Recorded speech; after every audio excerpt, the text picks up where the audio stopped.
தருமபுரி மாவட்டம் அரூர் அருகே அம்மாப்பேட்டை கிராமத்தைச் சேர்ந்தவர் ரவிக்குமார். அவரது மகன் ரித்திக், வயது 15.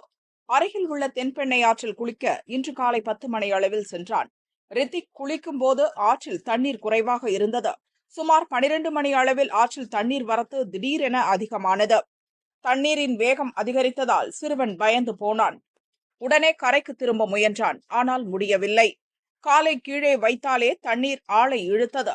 அதனால் ஆற்று வெள்ளத்தில் அடித்துச் செல்லப்படாமல் இருக்க ரித்திக் பக்கத்தில் இருந்த ஒரு பாறையில் ஏறி நின்று கொண்டான். அதை பார்த்த 2 இளைஞர்கள் அவனை காப்பாற்ற முயன்றனர். தண்ணீர் வேகமாக சென்றதால் அவர்களாலும் சிறுவனை நெருங்க முடியவில்லை. பரபரப்பு அதிகமானது. இதை பார்த்து ஊர் மக்களும் அங்கு கூடிவிட்டனர்.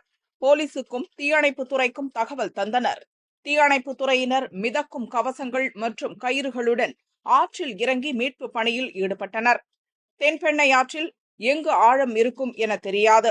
கரை புரண்டு ஓடும் வெள்ளத்தின் இடையே மிகவும் பொறுமையாக அடிமேல் அடி வைத்து தீயணைப்பு வீரர்கள் முன்னேறினர்.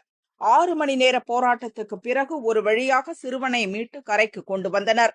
கிராம மக்கள் தீயணைப்பு துறைக்கு நன்றியும் பாராட்டும் தெரிவித்தனர்.